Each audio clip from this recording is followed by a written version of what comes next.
Welcome back to Dry Eye Fireside Chat. I'm Dr. Damon Durker, coming to you from Indianapolis, Indiana.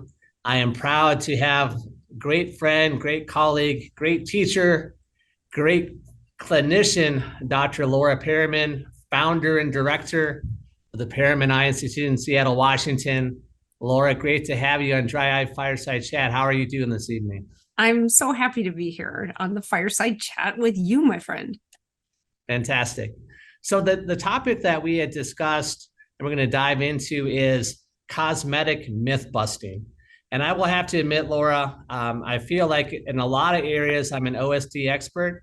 This one I still really struggle with. I feel like I have a couple go-to, avoid the waterline, take your makeup off at night, be leery of eyelash extensions and serums. But I feel like there's so much more I need to incorporate into my clinic while avoiding misinformation that could lead my patient astray. So there's a lot that's going on in the last several years on this topic. I know it's a passion of yours, Mhm. and you're a true expert in this area. So my question for you, Dr. Perriman, is what do you want to talk about tonight? Yes, when we're talking about cosmetics, you're totally correct. There's so much misinformation that's out there. How does a mindful doctor like yourself separate truth from fiction, right? How do we even go about this? And I think there's some good news here. You are very skilled and accustomed to reaching to PubMed when you're not sure, right? Of like looking up the papers, looking up the science. And when you do that independently and read those papers independently, not distilled and biased and presented to you in some other way from someone who might have a vested interest, I think you can start to unpack the truth. And now that's a daunting task, right? Because when we're talking about cosmetic safety, cosmetics ingredients, there's so many layers to this onion, it'll make you cry. There's, and I think it's a mistake to try to distill it down into isolating singleton ingredients, with a very few exceptions. So that might be the safest place to start. So with the presumption that we're starting from a position of good scientific evidence, I think a few things are pretty clear. Number one, prostaglandin analogs for eyelash growth. That is clearly associated with all the typical prostaglandin associated side effects you're familiar with in your glaucoma patients. You know, the dermatitis, the lid thickening, the meibomian gland dysfunction, the abnormal lash length, right? It's actually indicated for hypotrichosis when there's only one that has FDA approval, and it's known as Latisse, right? But the additional side effects from PGAs would include meibomian gland dysfunction, dry eye disease, permanent discoloration to the eyelids, the iris, orbital fat atrophy. That'll age you quick. So in our pursuit to fend off aging by looking youthful and doing these things to ourselves, we can inadvertently age ourselves with these untoward side effects. So that was pretty clear, the prostaglandin analogs. Turns out that you can't even rely upon ingredient label reading. About 1/3 of over-the-counter eyelash growth serums are adulterated, that's the term, with prostaglandin analogs. And some brands have been caught not including prostaglandin analogs in their formulations. You can tell by the before and afters they put up. Yeah, there's only one thing that looks like that. That's the prostaglandin analogs, but they've been caught and banned in different countries. And anyway, so you can't even rely upon being mindful of your ingredients readings for your patient. So in general, if you're going to use an eyelash growth product for someone who has hypothyroidism, who has been through chemotherapy, Latisse has been studied and the risks are disclosed to the user and to the clinician. When it comes to over-the-counter adulterated formulations, those risks are not disclosed. I was the medical expert on a large class action lawsuit against a company that was lacing their eyelash growth product with prostaglandin analogs and failing to disclose the risks associated with that. So I've peeked behind the curtain, and there's a lot going on back there that we'll get to as we move along. So I think that's the easy button, is prostaglandin analogs. That one's, you're on solid ground with that one. So when you say that, and certainly I agree with all of that, is like, how do you start that conversation in your lane with your patient? How would you suggest that Damon Durker ask his female or male patient that may be wearing, something that suggests, or I see them, something suggests that they may be using a prostaglandin analog to enhance their appearance? How does that conversation look in your clinic? Well, I think you can approach it from a position of ocular health, right? That's our job, is to ensure the health of the eyes. And knowing that these side effects do happen, I think you can approach it with confidence and care and concern from that perspective. It's like, I'm noticing that there's some redness and swelling of the lids and some meibomian gland dysfunction that you didn't used to have. And there's also some meibomian gland dysfunction that wasn't there last year. I've noticed that your lashes are also abnormally long. Are you perhaps using an eyelash growth serum? And the response could be, oh, the one I'm using is vegan and gluten-free. That doesn't mean anything for safety, right? So I think you can approach that conversation from a position of care and concern and feel good about it. Great. So we talked about prostaglandins. What are some other things that have been out there where maybe there's some misinformation that our patients are seeing or our colleagues are seeing that really can lead to some significant issues with ocular surface disease? Yeah, so when it comes to preservatives, this is another area where there's some pretty clear areas when you're looking at the literature, and some areas that are pretty gray. So we'll start with the clear areas. The formaldehyde donating preservatives used around the eye are irritating. They're irritating to the corneal nerves at concentrations so low you cannot smell them. And the main formaldehyde donating preservatives in cosmetics are hydroxymethylglycinate. So look for that ingredient. It turns into formaldehyde as soon as it comes in contact with water.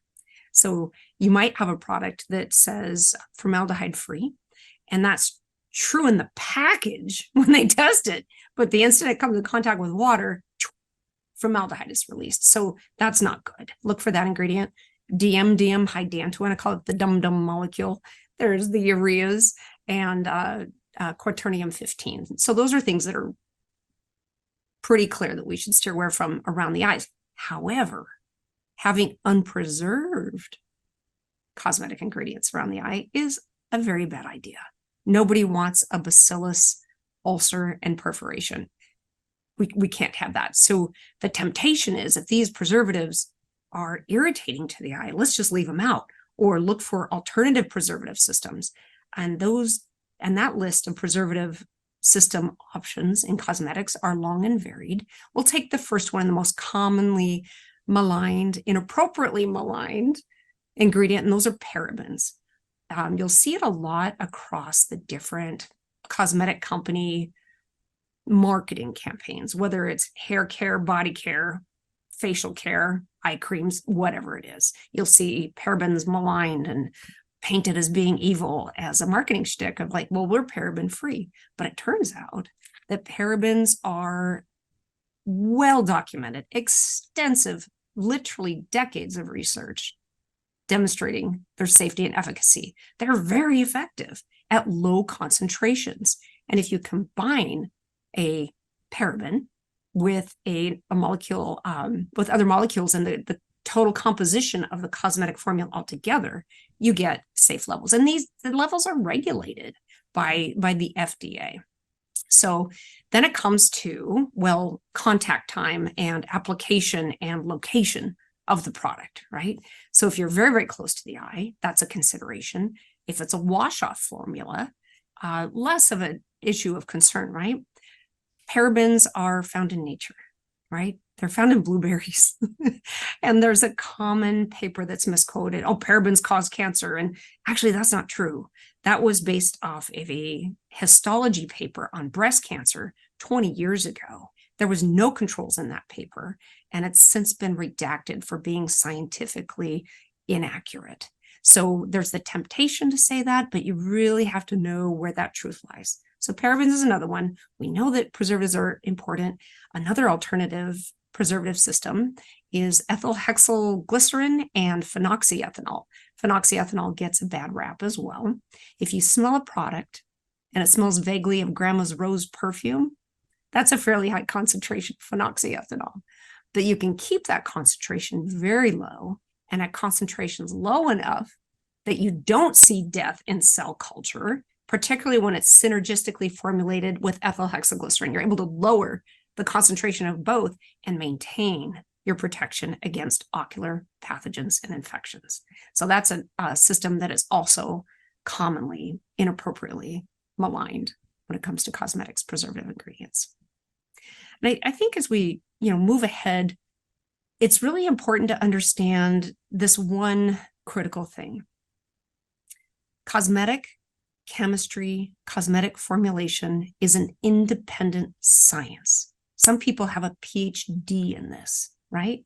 Who are we as mere mortal clinicians to say what should and shouldn't go in a complex formula? This is very complex thinking. We can't single out one single thing and call it bad. It's the overall composition, performance of the entire formulation, of the entire product that matters on safety and efficacy as well. So I think there's a lot of pitfalls in this space that together we can lean on each other and explore more and encourage each other to be more curious about these things. Where do these myths come from?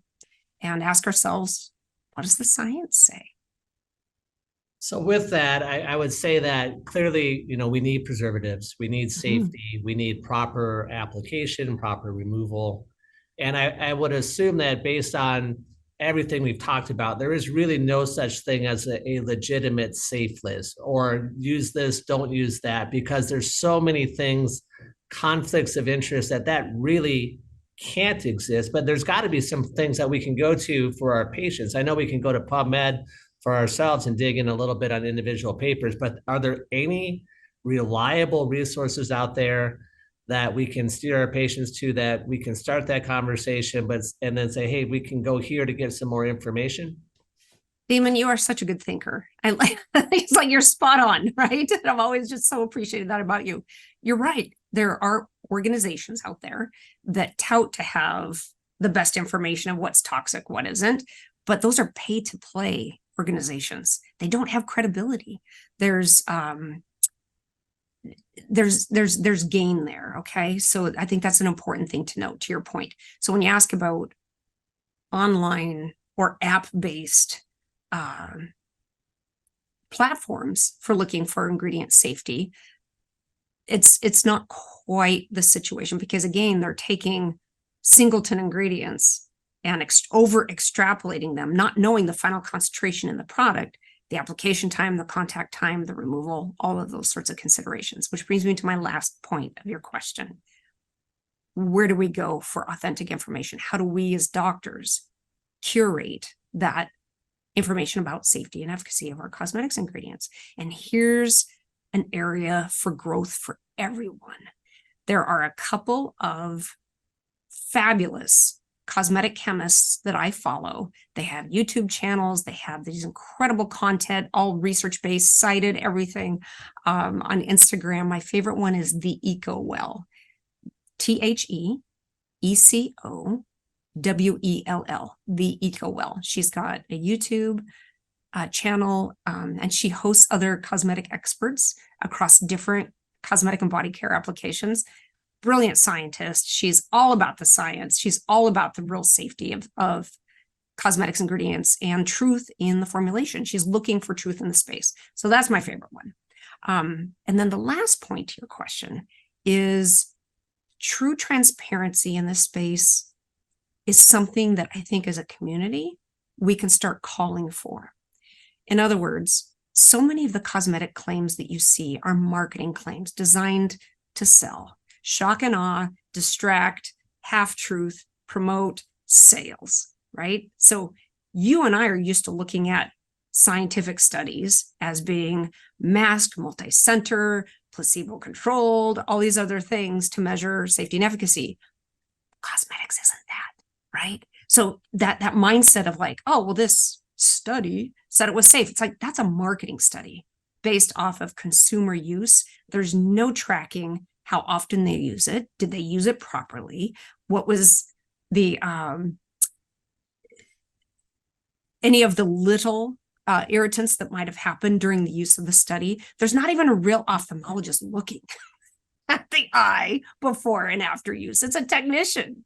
So even ophthalmologist tested is an unreliable metric for actual cosmetic safety around the eye. I think what we need to see is actual ocular research around cosmetics, looking at the metrics that you and I see all day, every day in our dry eye patients.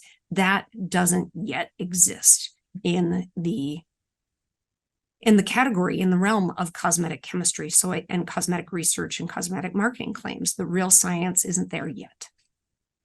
No, I love that. Is a call to action is that we need these answers to provide better advice for our patients and have better outcomes.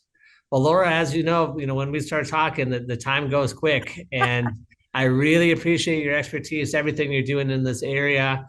Any final thoughts for our audience here at Dry Eye Fireside Chat? Yes, I'd really respect what you're doing here in keeping everybody up to date in such a friendly, warm format. I love it. I'm toasting my hands by the fireside. It's a nice cold day outside in Seattle. So I really appreciate that. And just encourage our colleagues to stay curious and don't believe anything that you're told. Find out for yourself, read for yourself. Fantastic. Laura, great to see you. I hope to see you again very soon. Thank you Thanks, all again David. for joining us at Dry Eye Fireside Chat.